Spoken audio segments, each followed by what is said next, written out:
21 de agosto de 2017, en el noroeste de los Estados Unidos.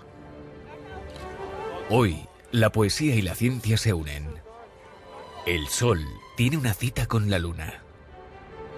Miles de personas se han reunido para presenciar este increíble espectáculo y lo están esperando.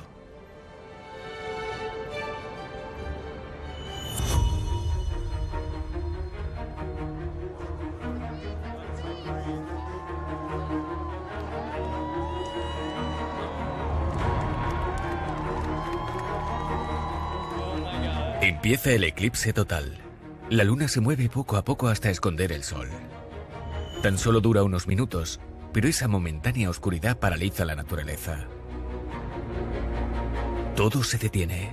Los animales se enmudecen, la temperatura desciende, la Tierra aguarda el regreso de su estrella.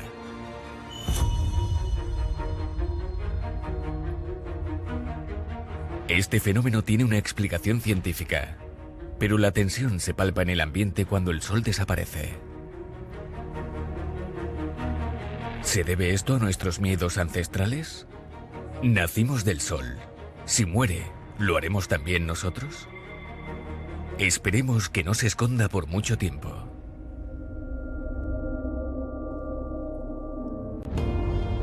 Nuestro planeta, el aire que respiramos, nuestra morfología, nuestro color de piel, nuestras religiones, nuestras ciencias, en definitiva, nuestra identidad ha sido configurada por esa todopoderosa estrella a lo largo de millones de años. En este tiempo, la hemos temido, venerado y estudiado, siempre con la intención de entenderla y controlarla. En la actualidad, los extraordinarios avances de la ciencia y la tecnología nos ayudan a conocer mejor el Sol y su excepcional poder. Esta es la historia que os vamos a contar hoy, la historia del Sol y el hombre. Astrofísicos, microbiólogos, climatólogos, antropólogos, arqueólogos, historiadores, expertos en energía. Cada uno aportará su punto de vista a este relato tan fascinante. En este viaje nos adentraremos en descubrimientos asombrosos en los que confluyen distintos campos de investigación que están decididos a entender el vínculo tan especial que nos une al Sol. Para ello, remontémonos al principio de esta historia, a los orígenes de nuestro planeta. El Sol y el hombre.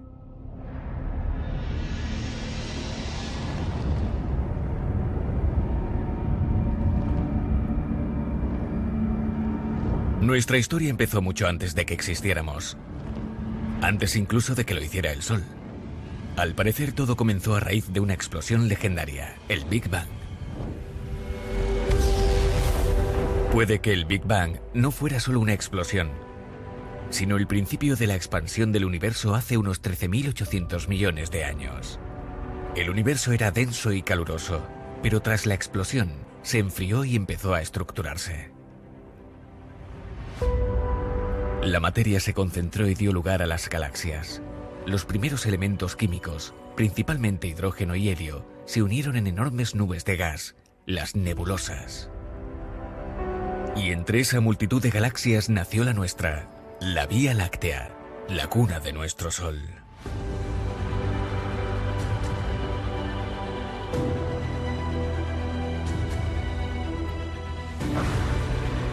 Habían pasado unos 9.000 millones de años. Millones de estrellas habían nacido y desaparecido en esa galaxia, dejando tras de sí nubes gigantescas de polvo y gas.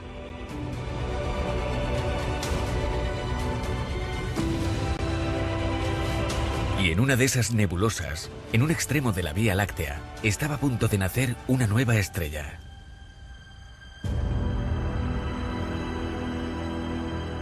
La fuerza de la gravedad hizo que parte de la nebulosa colapsara. Así se formó el Sol en una nebulosa a causa de un colapso. Este fenómeno se produce porque los gases chocan entre sí y crean un objeto central. El objeto central empieza a girar cada vez más rápido y la materia se va acumulando. El polvo acaba formando pequeñas rocas que se aglutinan unas con otras y dan lugar a objetos cada vez mayores.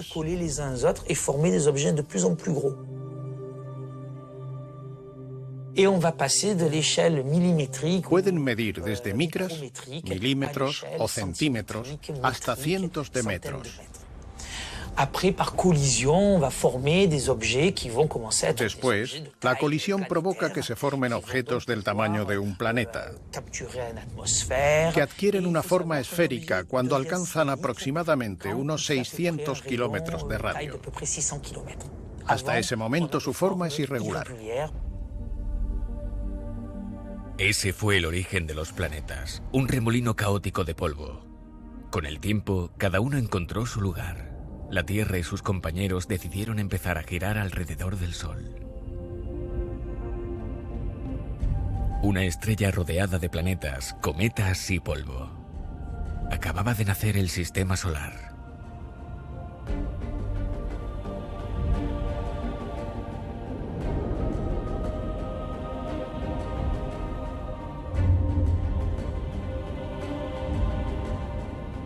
Todo estaba listo para que la Tierra creara vida. Aparte de gravitar, la actividad principal de las estrellas es emitir luz. Son cuerpos celestes y luminosos y el calor que desprenden es imprescindible para el desarrollo de la vida. La Tierra se encuentra en un lugar privilegiado. Está en la zona habitable del Sistema Solar, a la distancia perfecta del Sol, lo que permite que haya agua en estado líquido en su superficie, ingrediente indispensable para el desarrollo de la vida. La zona habitable se extiende desde... La Tierra tiene la buena suerte de estar en la región templada. ¿Pero era eso suficiente para que apareciera vida? No exactamente. La superficie de la Tierra hace 4.000 millones de años era todavía muy hostil.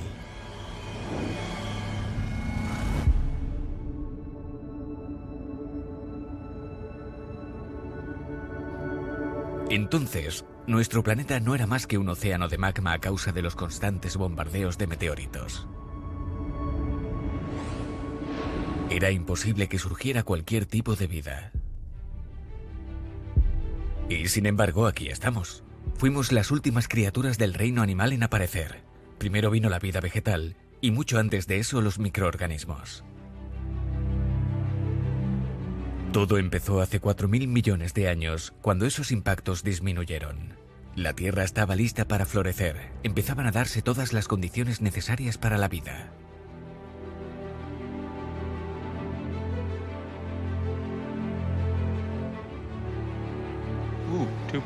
El microbiólogo estadounidense David Ward ha estudiado durante décadas las primeras formas de vida que aparecieron hace más de 3.000 millones de años.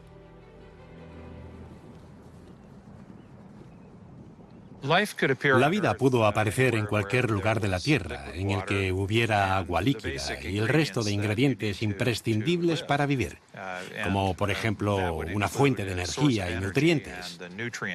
En definitiva, todo lo que podemos encontrar en el interior de una célula.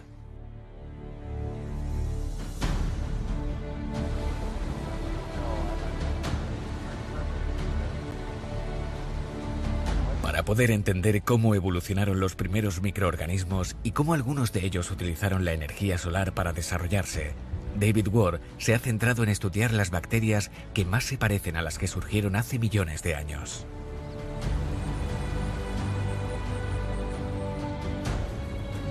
Son pocos. El organismo hace la fotosíntesis. Utiliza la luz como fuente de energía. Y los nutrientes más simples se convierten en estructuras más complejas que dan lugar a nuevas células. Aproximadamente hace 2.500 millones de años aparecieron las cianobacterias, que consumían agua y expulsaban oxígeno. Un hecho revolucionario que cambió la superficie de la Tierra.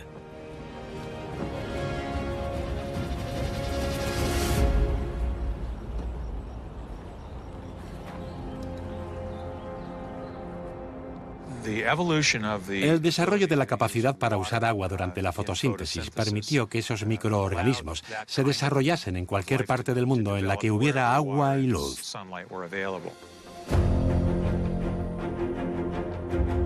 Las cianobacterias aprovecharon al máximo esta situación y colonizaron la Tierra. Su proliferación provocó que la atmósfera se llenara de oxígeno.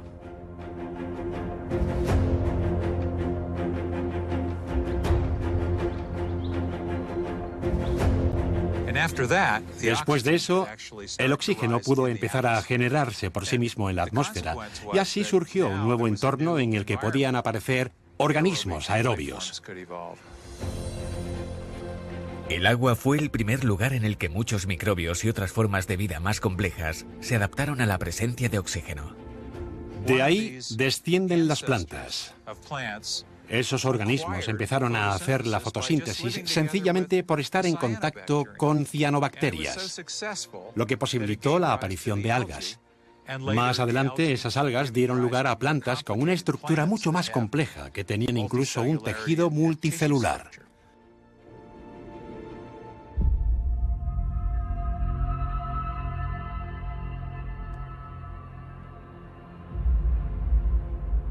Aunque la atmósfera de nuestro planeta tenía La exposición a los rayos ultravioleta en la superficie hizo posible que la vida pudiera comenzar a desarrollarse también en el medio terrestre, además del acuático.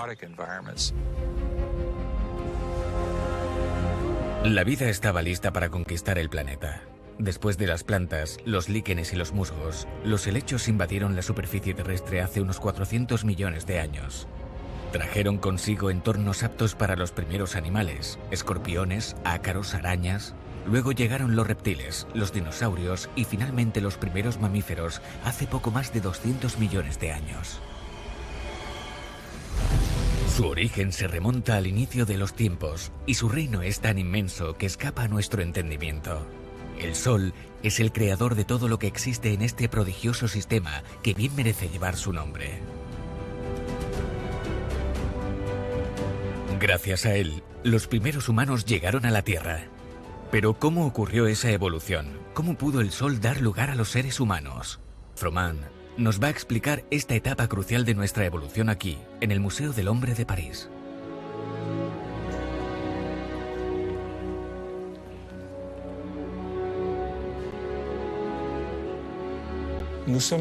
Descendemos de una larga estirpe de primates que trepaban a los árboles y tenían tanto pelo como los chimpancés. En algún momento debimos abandonar la selva para adaptarnos a vivir en la sabana, un nicho ecológico accesible. La transición de la selva a la sabana. Un pequeño salto para los homínidos, pero un gran salto para la humanidad. Aquí tenéis al primer conquistador del planeta. Es el esqueleto de un joven conocido como el Niño de Turkana, originario de Kenia, que tiene casi 2 millones de años. Como podéis ver, su cráneo todavía es un poco arcaico, pero su cuerpo es muy moderno y esbelto. Es el esqueleto de un caminante, un corredor, un bípedo perfecto. Este es el hombre que salió de África hace 1.800.000 años, que aparecería después en el sur de Europa y que llegó incluso hasta Indonesia con el nombre de Homo erectus. Este hombre abandonó África para colonizar Eurasia. Según Alan Froment, nuestros ancestros desarrollaron muchas de las características que tenemos en la actualidad al cruzar África. Tras dejar las sombras de la selva, nuestro cuerpo tuvo que evolucionar para adaptarse al calor del sol. Nuestros antepasados dejaron atrás la selva para conquistar la sabana. Así que cabe imaginar que eran personas de color. Pero el color de la piel fue cambiando con el paso del tiempo, según el clima al que tuviera que adaptarse. Desde poblaciones con pieles oscuras en las zonas soleadas hasta pieles más pálidas en las zonas de menor exposición solar. ¿Por qué se produjo ese cambio? Porque hay otro mecanismo fisiológico muy importante relacionado con los rayos ultravioleta. Cuando penetran en nuestra piel, rompen una molécula y la convierten en vitamina D, que tiene dos funciones principales.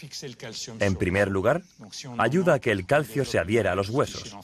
La falta de calcio puede provocar raquitismo, una enfermedad que afecta a los niños y puede llegar a ser muy grave.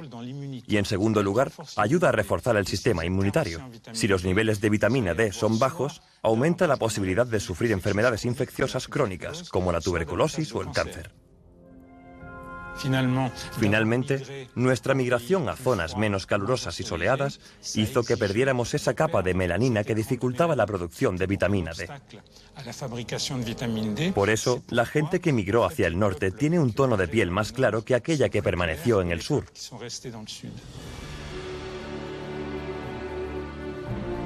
La temperatura externa también provocó algunos cambios en nuestra morfología durante nuestra andadura por el planeta.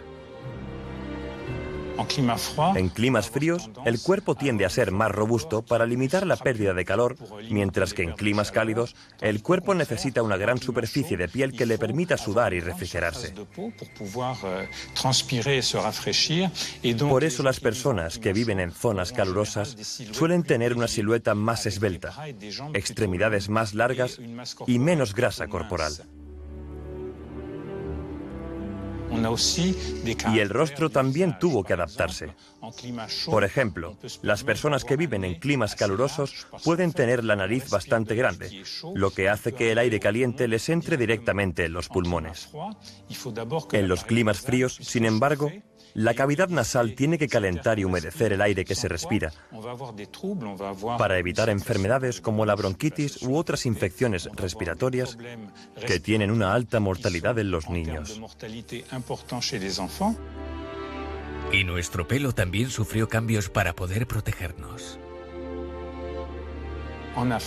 En África, donde la radiación solar es muy intensa, la gente suele tener el pelo muy rizado.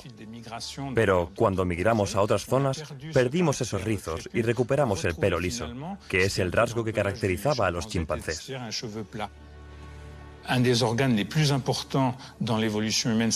Uno de los órganos más importantes en la evolución humana es el cerebro, que en los climas cálidos es más propenso a sobrecalentarse. Así que el pelo rizado y voluminoso pudo haber ayudado a aislarlo del calor del exterior y a que estuviera más cómodo.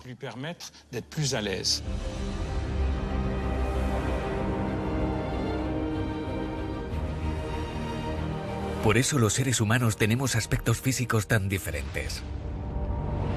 Porque el Sol nos modificó a lo largo del tiempo a través de su luz y su calor que moldearon nuestro planeta y su clima.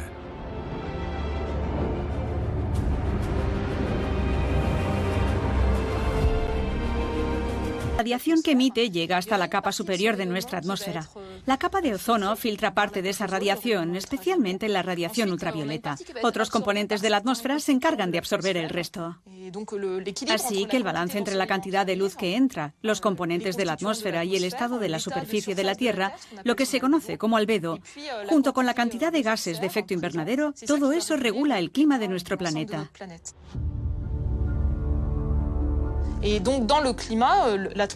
Los océanos se encargan de distribuir el calor, sobre todo llevándolo de las zonas cálidas del Ecuador a las zonas polares. Y su constante movimiento, su dinamismo, es la causa de que exista una amplia variedad de climas a lo largo de la superficie terrestre. La relación entre el Sol y la Tierra es un ciclo perfecto que hace que el mundo siga girando. Sin embargo, este enorme sistema del que el ser humano forma parte es inestable. La posición del Sol y, en consecuencia, la cantidad de energía que la Tierra recibe varían con el paso del tiempo, de acuerdo con unos ciclos rítmicos muy duraderos que coinciden con periodos glaciales.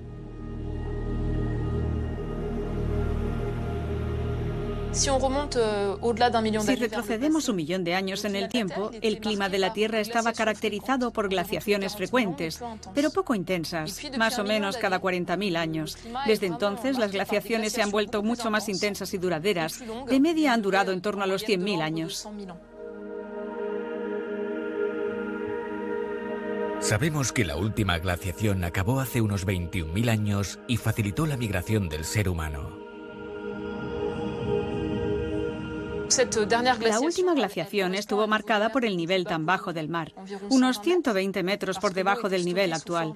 El agua se concentró en enormes casquetes polares que se extendían sobre todo por Europa y Norteamérica.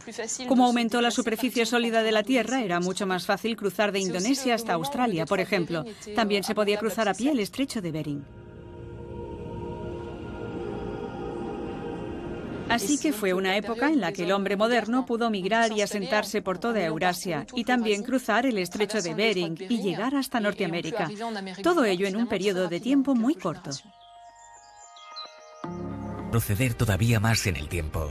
En noviembre de 2016, 14 instituciones europeas comenzaron un proyecto en la Antártida con el objetivo de estudiar un periodo de 1,5 millones de años.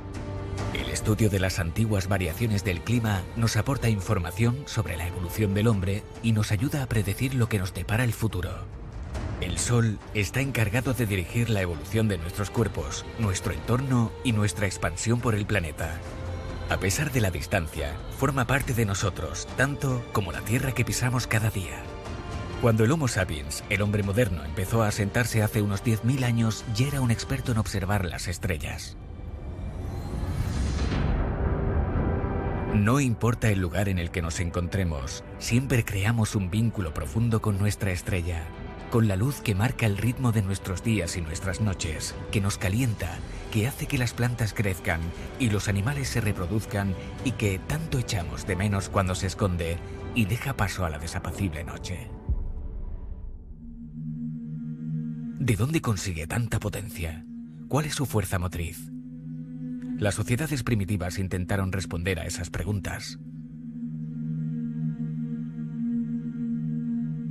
Yael Nacel, astrofísica en la Universidad de Lieja, en Bélgica, está especialmente interesada en lo que ella denomina astronomía ancestral.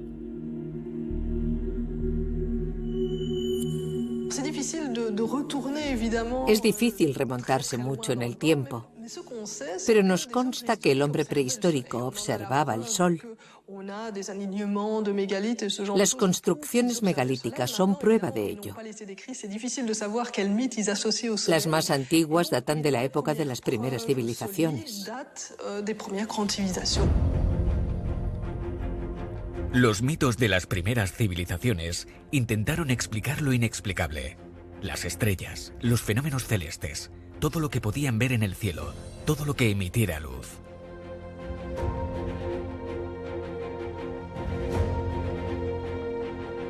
El Sol suele estar acompañado de un vecino que pasa desapercibido en la inmensidad del cielo, la Luna.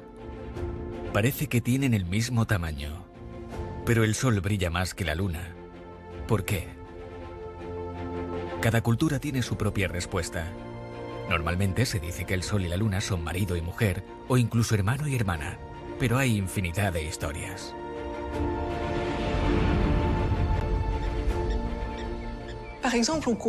Por ejemplo, en el Congo cuentan que la Luna y el Sol eran igual de brillantes, pero hacía demasiado calor en la Tierra.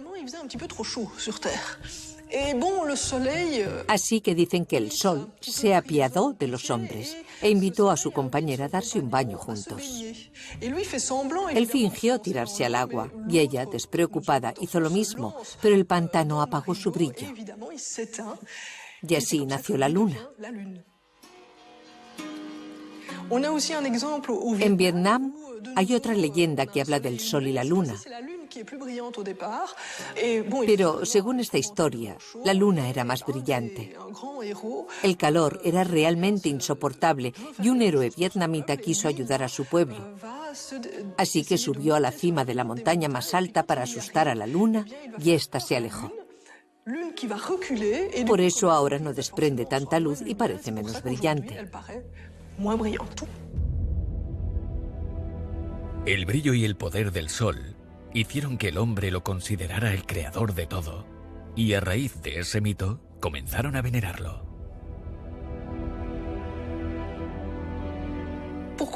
¿Por qué convertir los cuerpos celestes en dioses, en especial al Sol?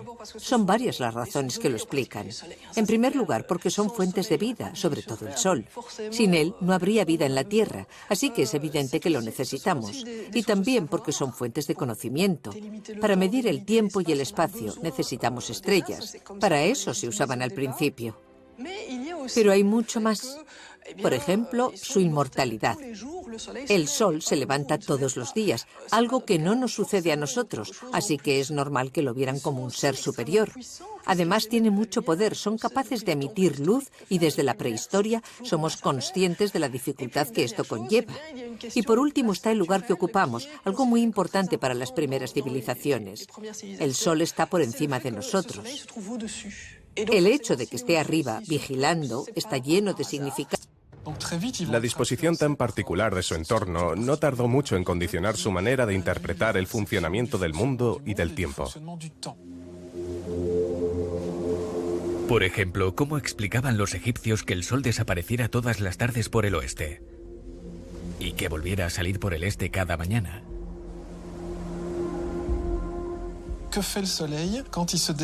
¿Qué hace el sol cuando dejamos de percibirlo con nuestros sentidos? Los egipcios observaban su recorrido durante el día e imaginaban cómo continuaba durante la noche. Pensaban que seguía moviéndose en dirección contraria, de oeste a este, por debajo de la tierra, mientras estaba oscuro. De hecho, creían en la existencia de una especie de antitierra llamada Duat, un inframundo al que el sol descendía por el oeste y del que salía por el este a la mañana siguiente.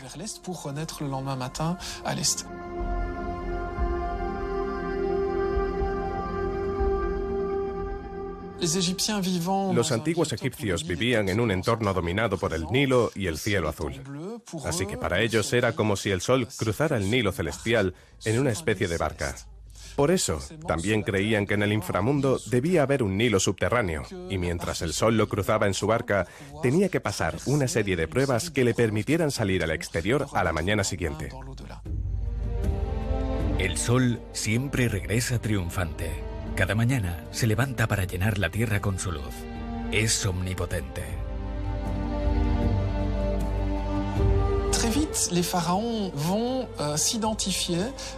Los faraones tardaron poco en considerarse parte de la poderosa dinastía del Sol. Desde el principio, los reyes utilizaron el Sol como una metáfora de su propio poder, que cada vez era mayor. Hubo una etapa muy importante durante la Cuarta Dinastía. Fue la época de las grandes pirámides, Keops, Kefren y Micerinos. Cada una de ellas es un símbolo del sol. Además, durante la Cuarta Dinastía se creó el título oficial de faraón, hijo del dios del sol, Ra.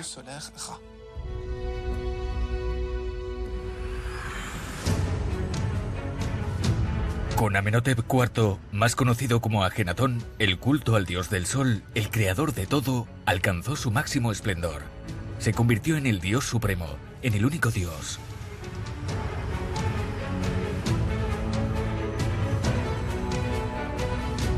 Se prohibió el culto al resto de deidades del panteón egipcio. Esto ocurrió unos 1350 años antes de la era actual.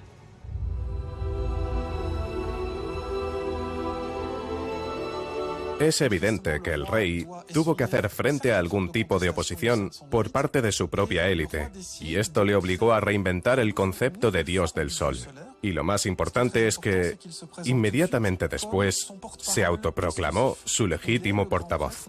Era el mayor representante de Dios en la tierra, el único capaz de interpretar su voluntad.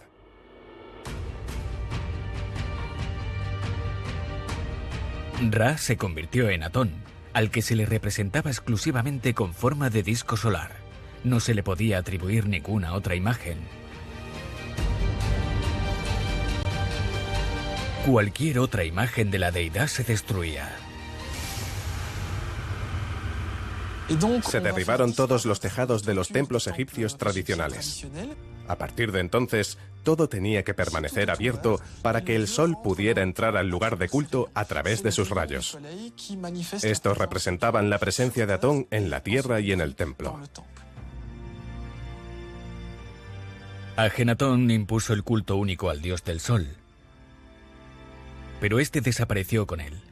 Tras la muerte herética del faraón, el pueblo egipcio acabó con su legado.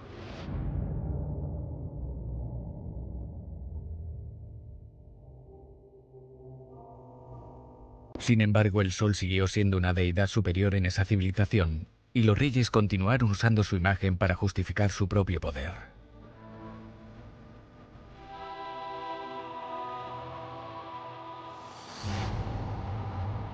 Después de tanto venerar y contemplar a su estrella, los hombres empezaron a entenderla mejor.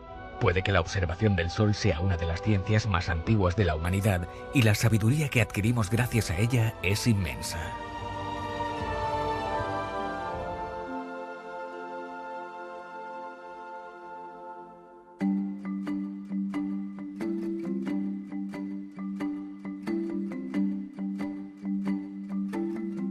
¿Por qué es importante observar el sol? Porque esto nos ayuda a darnos cuenta de que su comportamiento no es realmente el mismo todos los días. El sol nunca sale por el mismo lugar exacto. En verano sale por el noreste, mientras que en invierno sale por el sureste. Y si lo observamos a mediodía, podremos ver que su altura varía en función de la estación del año. Gracias a esto, podemos saber cuál es la fecha exacta de los solsticios de invierno y de verano. Y también la fecha de los dos equinoccios, que son los dos únicos días del año en los que el sol sale por el este y se pone por el oeste. En algún lugar del universo, una serie de sucesos originaron la vida. La Vía Láctea, el Sistema Solar y nuestro Sol. Gracias a su poder, la Tierra y la vida pudieron formarse y desarrollarse en vida bacteriana, vegetal y animal.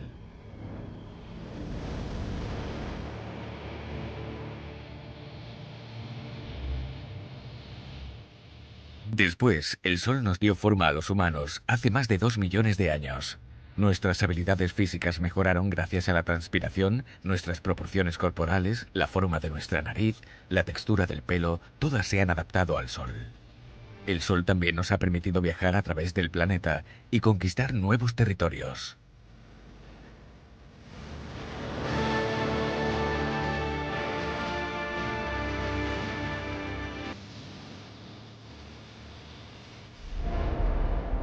Pero el Sol también forjó nuestras culturas. Da igual dónde nos encontremos, siempre creamos un vínculo profundo con nuestra estrella, con la luz que marca el ritmo de nuestros días y nuestras noches, que nos calienta, que hace que las plantas crezcan y los animales se reproduzcan y que tanto echamos de menos cuando se esconde y deja paso a la desapacible noche. Venerar al dios solar como las primeras grandes civilizaciones también significaba observarlo, tratar de explicarlo. Se convirtió en una fuente de conocimiento. Observar al Sol marcó el inicio de una nueva era, una era de controlar el tiempo. Hace miles de años, los mayas intentaron contabilizar todos los fenómenos celestes como los eclipses en un solo calendario, y para ello desarrollaron sistemas de cálculo muy complejos. No es casualidad que culturas precolombinas como los mayas desarrollaran una conexión tan fuerte con el Sol. Hay una razón muy simple y geográfica. Se establecieron en América Central y del Sur y vivían en una región que estaba entre los dos trópicos, con sol abundante. Es la única parte del mundo donde pasa 2 veces al año a través de su cenit, es decir, justo sobre la vertical de vuestra posición. De hecho, esta particular disposición en Mesoamérica convirtió a su población en pueblos del sol. Eran muy conscientes de su curso en el cielo. Mostraron admiración por el sol, lo que se refleja en sus prácticas religiosas, sus construcciones y su organización diaria.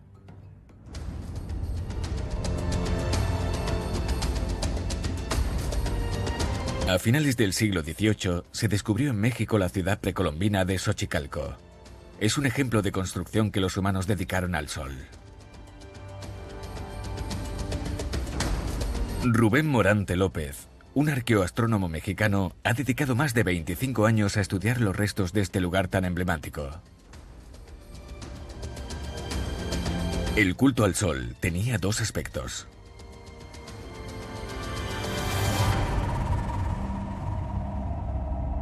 Antes y cada uno de ellos es distinto. En primer lugar, el sol se puede ver como el culto a una deidad, a la deidad solar. Y por el otro lado podemos ver al sol como un astro que te está marcando con gran precisión los ritmos del tiempo. Eso es extraordinario para Xochicalco. La ciudad del Xochicalco ha prosperado desde el siglo VII.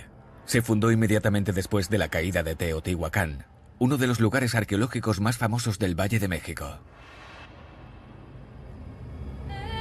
Xochicalco es una encrucijada de varias culturas que unía a la civilización maya y al imperio azteca. Los arqueólogos la han excavado desde los años 50. Esta asombrosa ciudad es en sí una prueba por su ubicación de que fue construida por una civilización muy avanzada. Xochicalco tiene en su horizonte una serie de montañas, como la que ahora tengo a mi espalda, muy apto para hacer orientaciones astronómicas, para ver al sol salir sobre su cúspide o para ver al sol cruzar de un lado a otro de sus laderas. La genialidad de estos observadores era crear unas herramientas de medición de estos lugares que permitían una referencia exacta del movimiento de la estrella en el horizonte. Y después, sacar algunas conclusiones valiosas. Lo mismo pasa con el Popocatépetl. Como ningún otro sitio de Mesoamérica y probablemente de toda América, el Popocatépetl en Xochicalco marca un día muy particular. De hecho, el sol solo sale 2 veces al año justo tras ese grandioso volcán. En esos 2 días al año es cuando el sol pasa exactamente por su cénit sobre Xochicalco.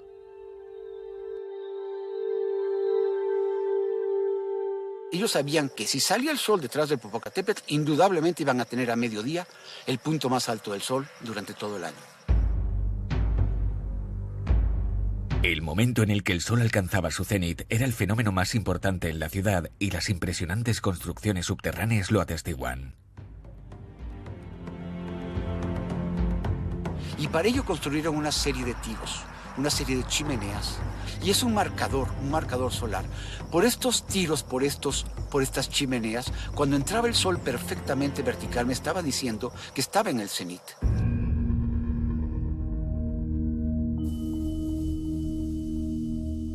Hoy en día, estos pozos atraen a multitud de turistas ansiosos de presenciar este espectáculo de luces creado por el hombre. No es solamente señalar el tránsito cenital este tiro. Este tiro, además del tránsito cenital, señala 2 puntos extremos, la primera y la última entrada. Entre la primera y la última entrada se van a dar 105 días exactamente.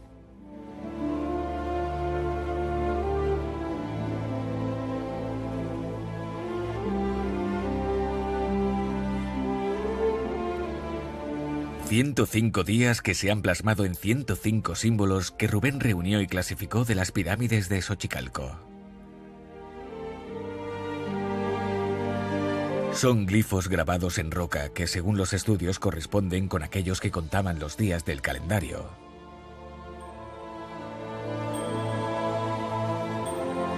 El sol, que guiaba a la humanidad, es un infalible compañero de viaje para los hombres y mujeres en busca de sentido y también para los líderes hambrientos de poder. A decir verdad, ¿quién es más poderoso que un rey que controla el sol?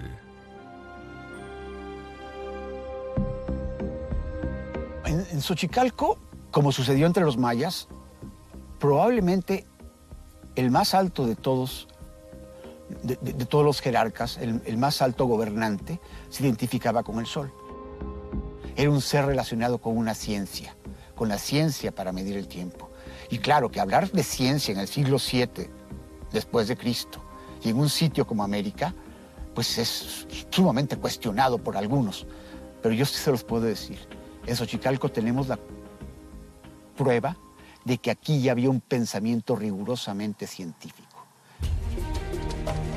7 siglos después, el famoso calendario azteca llamado Piedra del Sol apareció en México Central. Rubén no duda de que proviene del de Xochicalco.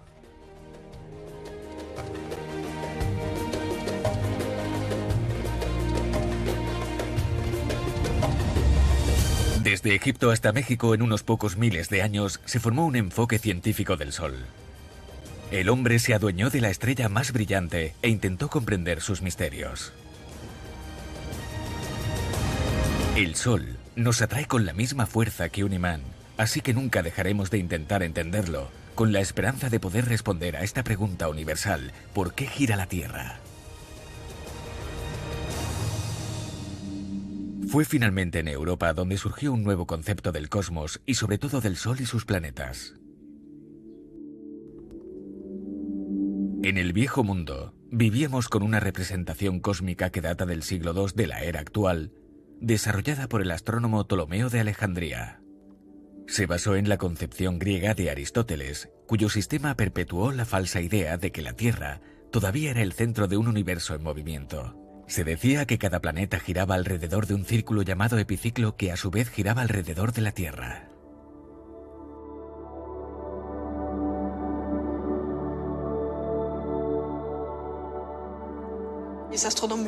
En el transcurso de la Edad Media, unos astrónomos musulmanes intentaron mejorar esa teoría, creando sistemas más precisos al simplificar los antiguos, que eran bastante complicados. Entre ellos están Al-Tusi en el siglo XIII e Ibn Shatir en el siglo XIV, que intentaron encontrar soluciones y consiguieron corregir todas las irregularidades del sistema.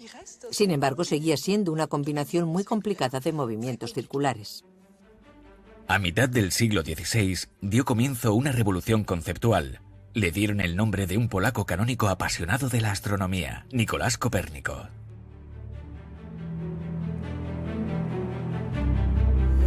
En busca del principio de armonía del universo, retomó el razonamiento de uno de sus predecesores, pero para corregir las incoherencias del sistema tuvo que cambiar las posiciones respectivas del Sol y la Tierra. La revolución de Copérnico ofreció una visión del mundo totalmente nueva. Provocó un choque científico, cultural y religioso. Entonces la Tierra acabó girando alrededor del Sol, por lo que éste tomó la posición central. En aquel entonces no había pruebas de que la Tierra se movía. Todo lo contrario, había pruebas de que la Tierra estaba quieta. ¿En qué pruebas se basaba la teoría de Copérnico? Al final, sus razonamientos tenían una naturaleza filosófica. Copérnico publicó su obra Las revoluciones de las esferas celestes en 1543, poco después de su muerte, probablemente para evitar meterse en problemas con la Iglesia.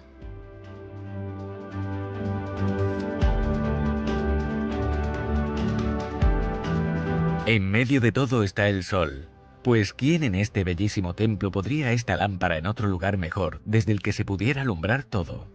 Como sentado en un trono real, el Sol gobierna la familia de planetas que giran a su alrededor. Gracias a este nuevo sistema cosmológico, Copérnico explicó el movimiento diario de los cuerpos celestes y del Sol en particular a lo largo del año. Nuestra anterior visión geocéntrica se convirtió en heliocéntrica. Marcó el principio de una amarga batalla entre la ciencia y la Iglesia, que hasta el siglo XIX negó que la Tierra, el lugar de la creación según la Biblia, pudiera ser un simple planeta gobernado por su estrella. Sin embargo, nada podía evitar que la revolución copernicana conquistara a las mentes y que su teoría fuera estudiada y mejorada por otros. El sistema copernicano sitúa al Sol en el centro y a los planetas alrededor, pero no pueden simplemente girar alrededor en círculos porque el resultado no sería lo bastante preciso. Para ello era necesario combinar movimientos circulares.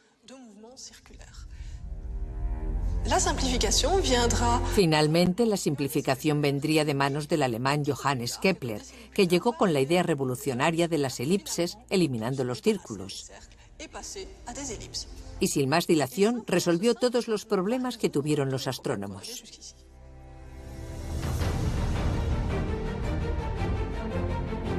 Elipses en vez de círculos, y todo el sistema solar incrementó su armonía. Pero conforme avanzaba el conocimiento surgió una necesidad acuciante. Las herramientas de visualización para descifrar el cosmos también necesitaban una revolución. La revolución llegó enseguida, a comienzos del siglo XVII, con la llegada del telescopio astronómico que usaba un conjunto de lentes ópticas refractivas.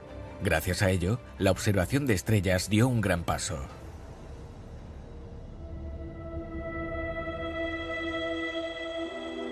El astrónomo italiano Galileo fue uno de los primeros en entender su valor. En 1610 apuntó con su propio telescopio al cielo. Fue entonces cuando saltó de un descubrimiento a otro: los cráteres de la Luna, las fases de Venus, una infinidad de estrellas en la Vía Láctea y satélites alrededor de Júpiter. Al principio no se preocupaban por el Sol, pero pronto la gente empezó a interesarse por él. Pasó durante el invierno de 1610. A mediados de diciembre, el británico Thomas Harriot apuntó con su telescopio al Sol y descubrió unas manchas en la superficie. El descubrimiento y la observación de la evolución de estas manchas solares fueron fundamentales. Se dieron cuenta de que el número aumentaba y disminuía de forma cíclica, y al mirar de cerca descubrieron que el Sol también giraba. Poco después, Galileo también vio esas manchas. Sus observaciones fueron decisivas porque fue el único en mostrar los cambios en las manchas con la rotación del Sol. Los puntos se distorsionaban levemente a causa del efecto de la perspectiva cuando llegaban al límite de la fotosfera. Cuando Galileo murió en 1642, la física de Aristóteles y el sistema de Ptolomeo fueron irrelevantes. Cuando convirtieron al Sol en objeto de investigación, la ciencia le quitó un poco de misterio, pero nada de su poder de fascinación.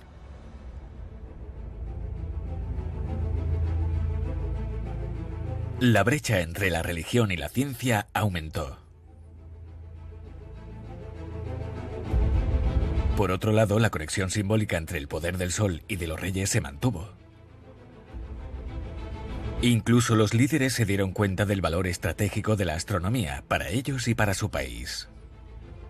Y los científicos se aprovecharon de ese interés. Los astrónomos recurrieron a los líderes de sus países para obtener financiación. A estos líderes se les ganó rápidamente con esa idea, ya que estaban vinculados con las estrellas y con el poder gracias a una tradición ancestral, pero también porque hacer nuevos descubrimientos y valiosas y detalladas observaciones harían que sus países y ellos mismos ganaran prestigio. En Europa surgieron las sociedades científicas, la Real Sociedad de Londres en 1660, la Academia de Ciencias de París en 1666, que también estuvo a cargo del nuevo Observatorio de París bajo el auspicio de Luis XIV, que tomó al Sol como un emblema y se llamó a sí mismo el Rey Sol. Con estas nuevas instituciones científicas, el progreso era constante y las innovaciones se multiplicaron. Fue el caso del Observatorio de París, que contrató a un astrónomo italiano, Giovanni Domenico Cassini, para construir una meridiana solar a gran escala. La idea de una meridiana es simplemente trazar un eje de norte a sur y luego, gracias a un agujerito en una pared, se proyecta un punto referencial que viaja a mediodía a lo largo del eje. ¿Por qué se está moviendo? Porque el eje de la Tierra está inclinado, por lo que el Sol está más bajo durante el invierno y más alto durante el verano. Así que durante el año estará más o menos alto y el punto se proyectaría de manera acorde en la línea meridiana.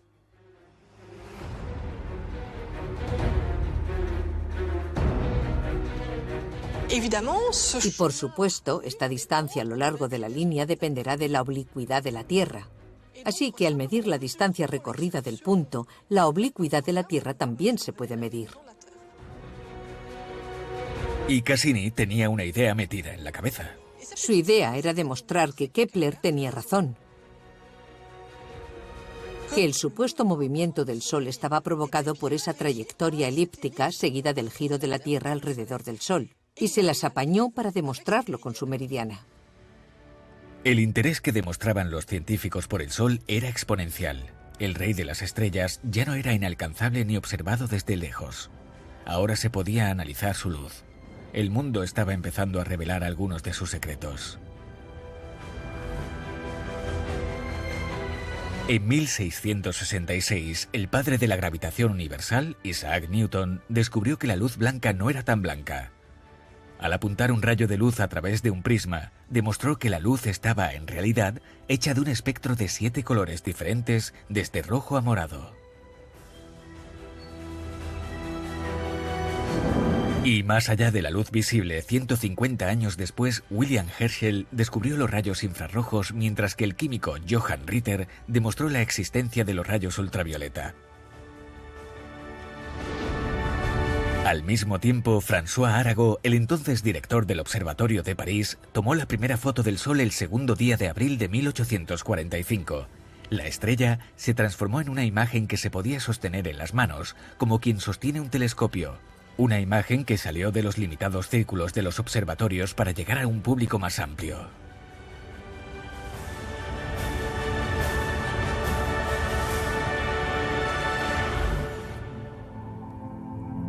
Durante miles de años, el hombre ha intentado descifrar el Sol. Y durante miles de años ha superado obstáculos uno detrás de otro. El deber es enorme y obsesivo.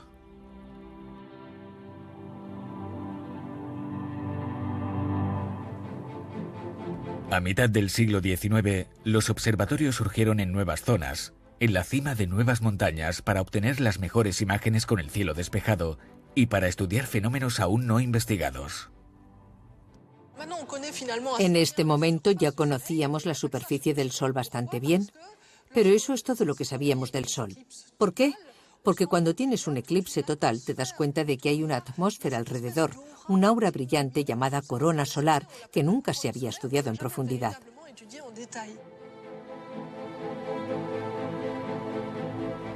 Las cosas cambiaron en la década de los 30 gracias a un hombre, Bernard Liot, y su invento, el coronógrafo.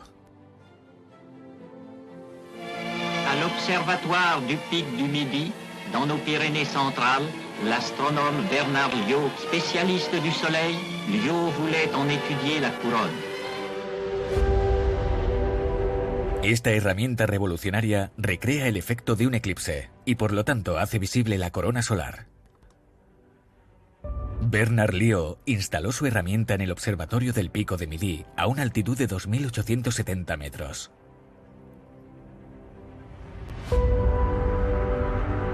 Y reveló la capa de plasma que rodea el Sol como nunca se había visto. Otro obstáculo fuera del camino del conocimiento.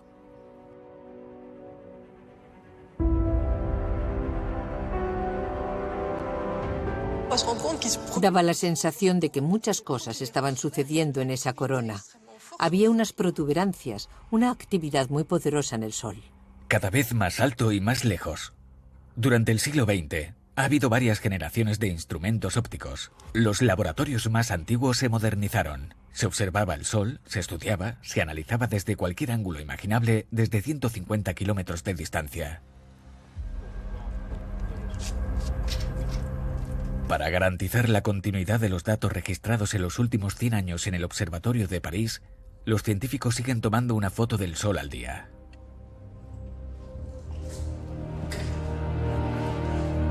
Sin duda, la grabación digital ha sustituido a las placas de vidrio. La tecnología de hoy en día ha hecho posible observar al Sol desde todos los ángulos y en todo el rango de su espectro visible. Cuando empezó la conquista del espacio, el ámbito de posibilidades se amplió un poco más. La primera gran misión solar, SOHO, se puso en marcha en 1955, seguida de Stereo y SDO en 2010. Estudiaban el Sol desde el espacio, acercándose cada vez más. Cada siglo trae un pedacito de su propia revolución astronómica. La observación de la actividad solar está mejorando y nos proporciona más información sobre nuestra estrella y su funcionamiento.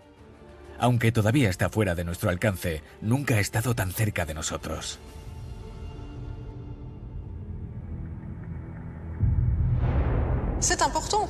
El conocimiento es importante porque la actividad solar tiene un impacto directo sobre la Tierra. Va a afectar al campo magnético.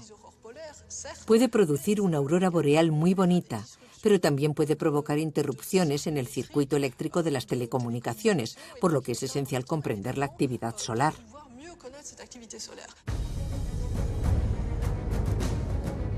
Cuando una tormenta geomagnética agita la Tierra, puede causar daños descomunales. Sin teléfono o internet, sin GPS o electricidad, la sociedad es la que quedaría paralizada.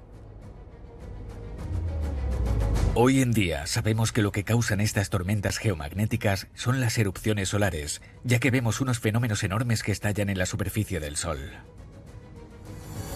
Aunque desde lejos el Sol siempre parezca pacífico y calmado, en verdad es un motor de actividad intenso e imparable.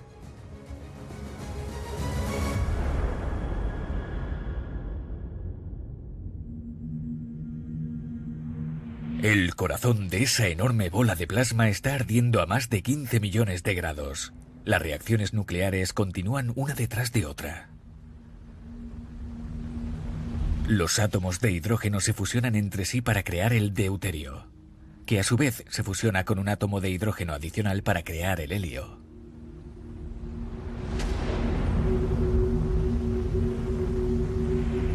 Por lo tanto, el Sol está consumiendo unos 600 millones de toneladas de hidrógeno por segundo, lo que produce una energía descomunal, tanta como la que arrasaría la humanidad en 1 millón de años.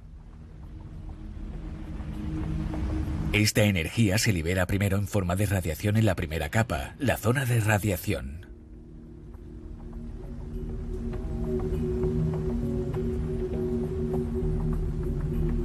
De este modo, a medida que se acumula el calor, evacúa a través de la siguiente capa con grandes movimientos que agitan la materia. En algún momento el calor se acumula y se puede ver perfectamente en una olla cuando hierves agua. Hay movimientos macroscópicos en la materia. Estos torrentes conducen al calor a la superficie y entonces la materia se enfría, se espesa y vuelve a hundirse. Hay grandes corrientes eléctricas que se activan y provocan un campo magnético. Pero este magnetismo no se queda en el interior de la estrella. Quiere escapar, emerge. Estas concentraciones de campo magnético aparecen como manchas en la superficie solar. 400 años después de su descubrimiento, hay una explicación para las manchas solares. Reflejan la actividad magnética del Sol. Cuanto más alta sea la actividad, más manchas hay. Las erupciones se multiplican, así como los riesgos de tormentas geomagnéticas en la Tierra.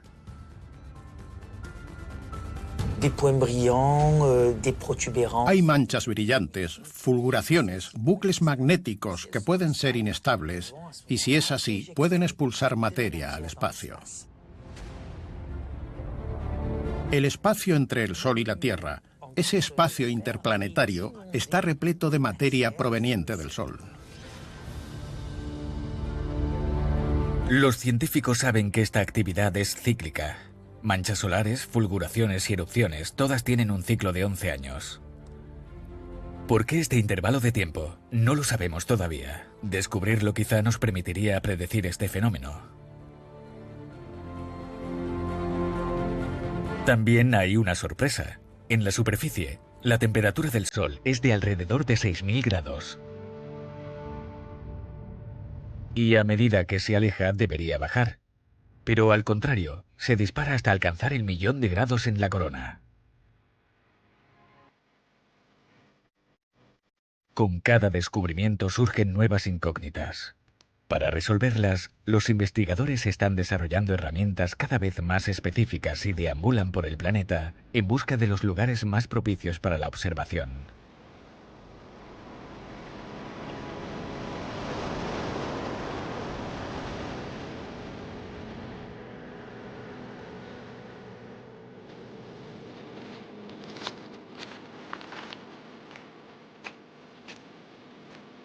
Patrick Antolan, un astrofísico de la Universidad de St. Andrews, en Escocia, ha escogido el Observatorio de Roque de los Muchachos en la cima de La Palma, en las Islas Canarias, para llevar a cabo sus estudios de la corona solar. Las Islas Canarias es uno de los mejores lugares, no solo para observar el Sol, sino también para observar las estrellas. Por la noche hay un espectáculo increíble. Por ejemplo, aquí estamos a casi 2.500 metros por encima del nivel del mar, lo que significa que, por supuesto, hay menos aire. Queremos reducir la mayor cantidad de aire posible porque puede introducir distorsiones en la luz. Y también hay muy poca humedad aquí. Eso significa menos vapor de agua en el aire, lo cual es bueno. Probablemente la mejor característica es el viento, que hay mucho viento aquí en las Islas Canarias.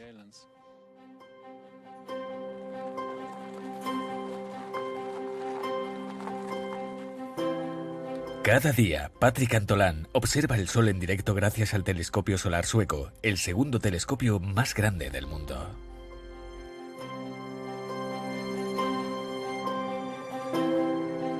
Esta fue la primera herramienta que logró una resolución especial de unos 70 kilómetros del Sol en 2002. Este telescopio no es tan grande en comparación al de abajo,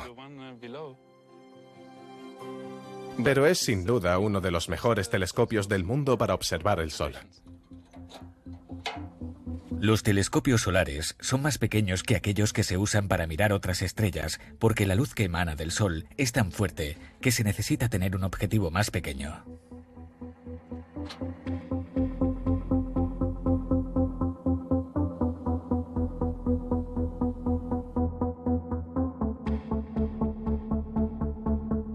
Vale, la luz llega aquí, converge en este punto y se refleja aquí. Sigue esta trayectoria. Así, lo que vemos aquí es una luz blanca.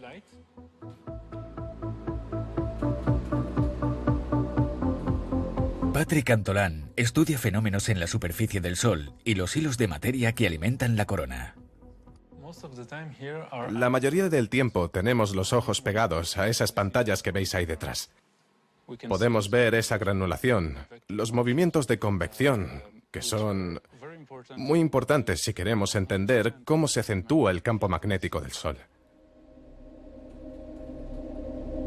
Cómo se introduce la energía en él y después nos permite apreciar cuál es el efecto, pero más arriba en la atmósfera. Tenemos una infinidad de fenómenos, diferentes fenómenos. Tenemos como chorros solares. Otra característica muy interesante que podemos ver es esta estructura filamentosa oscura. Y estos son unos objetos muy importantes en particular para el clima del espacio, porque son muy densos y pueden erosionar. Y cuando lo hacen, emiten una gran cantidad de masa que, bueno, que llega a la Tierra y puede estropear los satélites y nuestras herramientas.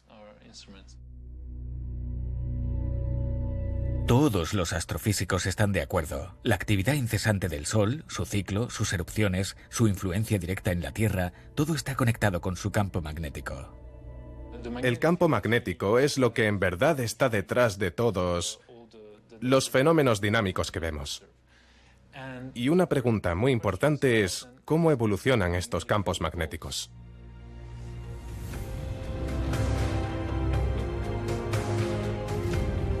Por eso habrá dos nuevas misiones espaciales hacia el Sol. En 2020, el Solar Orbiter de la Agencia Espacial Europea se colocará en órbita a solo 42 millones de kilómetros de nuestra estrella.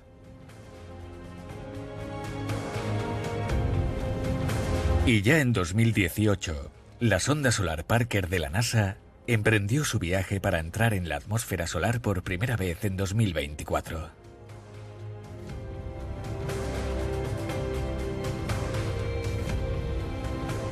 Y esta se acercará mucho al Sol a menos de 10 radios solares.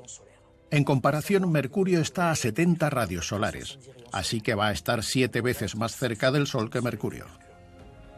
Va a ser la primera vez que una sonda se acerque tanto al Sol. A lo mejor hasta termina sumergido en él.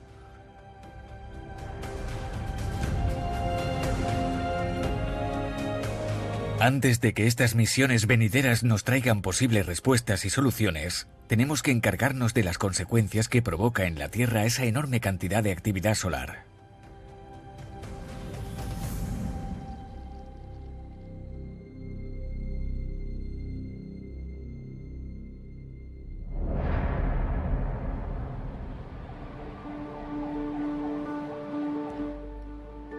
Para prevenir cualquier amenaza proveniente de la actividad solar en la Tierra, la NASA lanzó el satélite SDO o Solar Dynamics Observatory en 2010, que hasta hoy ha sido la herramienta más sofisticada a la hora de entender y anticipar las variaciones de la actividad solar y su impacto en la Tierra.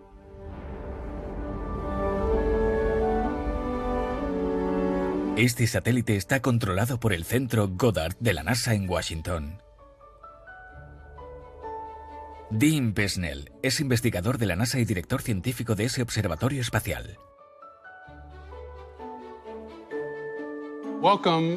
Bienvenidos al Centro de Operación de Misiones del Solar Dynamics Observatory, o como nos gusta llamarlo, el CON. Aquí es donde los ingenieros trabajan en la nave espacial. El SDO sigue constantemente la actividad de la superficie del Sol. Gracias a ello sabemos cuándo un chorro de plasma solar llamado expulsión de masa de la corona se dirige hacia nosotros. Para ser concretos, ¿qué es lo que está pasando? ¿Cuánto tarda la nube magnética que genera en llegar a nosotros y qué consecuencias tendría? Tardaría unos 8 minutos que la luz llegara aquí, pero entre 15 horas y unos días en el caso de las partículas.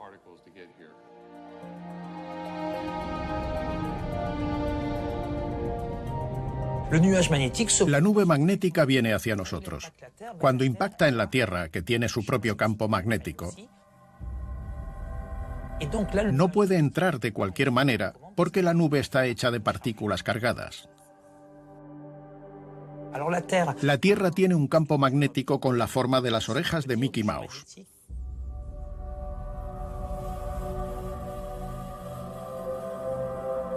Pero como hay viento, de hecho, las orejas de Mickey Mouse están un poco distorsionadas. Están comprimidas hacia la parte delantera del planeta y se estiran por detrás como el pelo al viento. Cuando llega la nube, distorsiona esas líneas del campo magnético.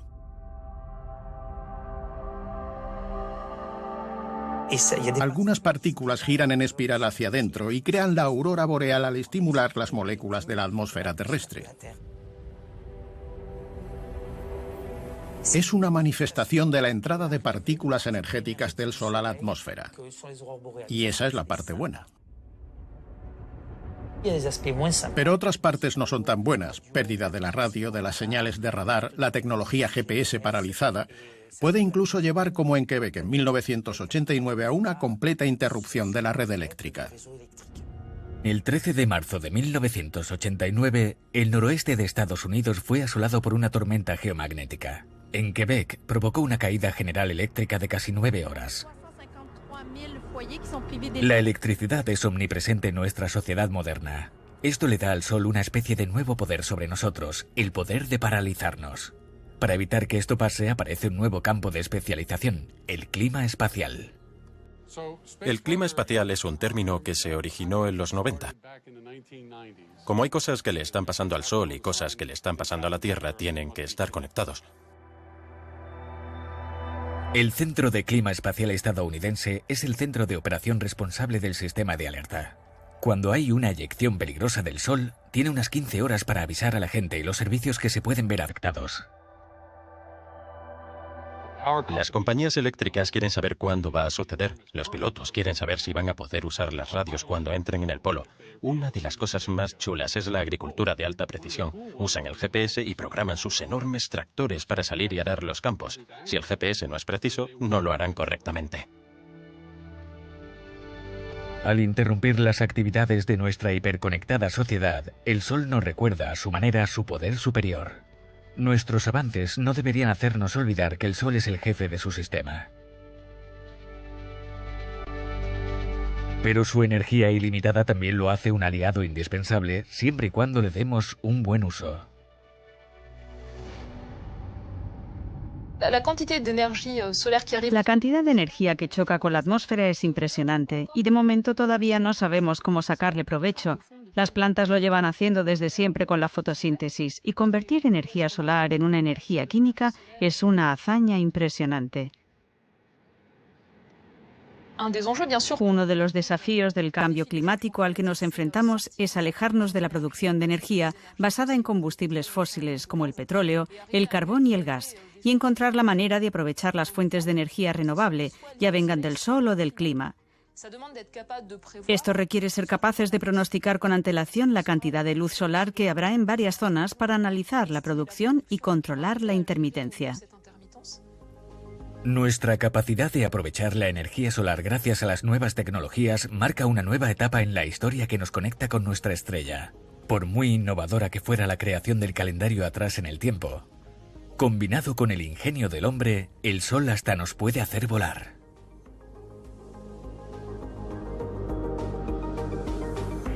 Bertrand Piccard ha desarrollado junto con el piloto André Borschberg el primer avión solar, el Solar Impulse, que él mismo pilotó por el mundo desde marzo de 2015 hasta julio de 2016, solo a base de energía solar. La cantidad de energía que nosotros los humanos recibimos y usamos viene del Sol. Ya sea del viento, de los cambios de temperatura, de las olas, incluso del petróleo que viene de los árboles que han crecido hace cientos de millones de años y que se han convertido en líquido, carbón o gas. Así que todo viene del Sol. Ahora, lo importante es ver si esa parte de esa energía solar está contaminada y si la otra parte está limpia, como la fotovoltaica, el viento, las olas, las mareas, etc.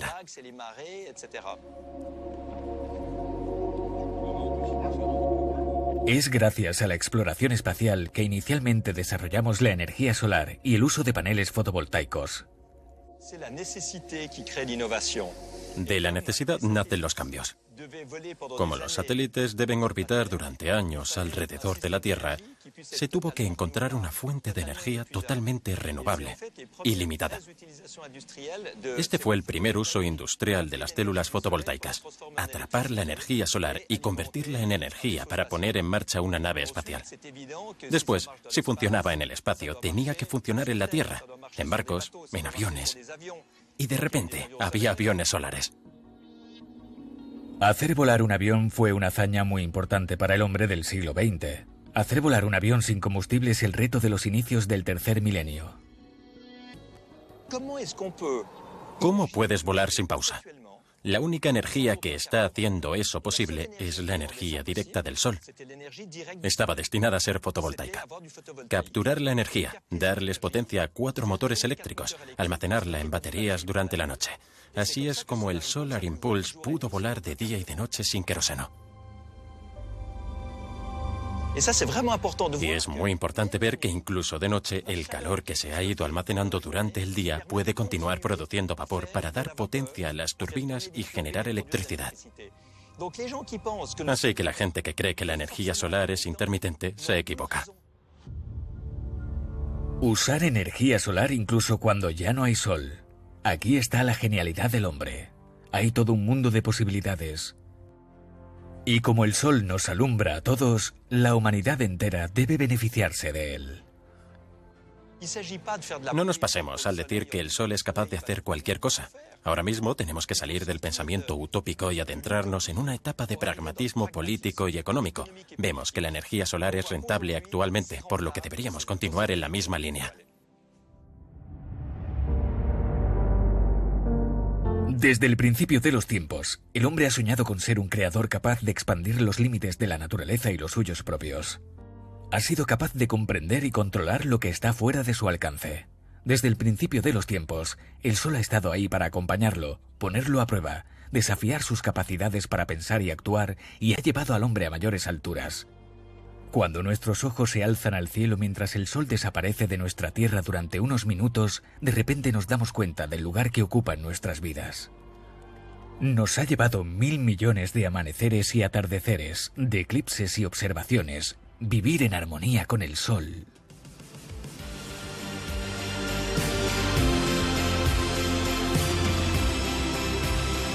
Para convertirlo en nuestro aliado, para acercarnos todavía más hasta incluso prendernos fuego como Ícaro.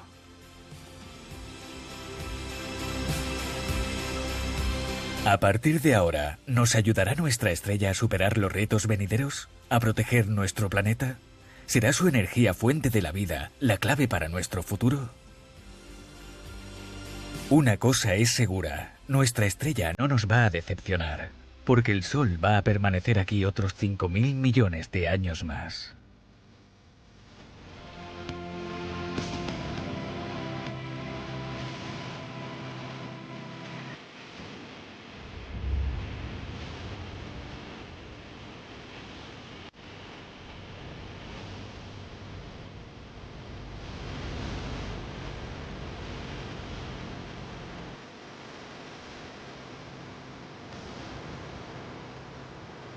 And liftoff of the complete spacecraft on a 30-mile trip to Saturn.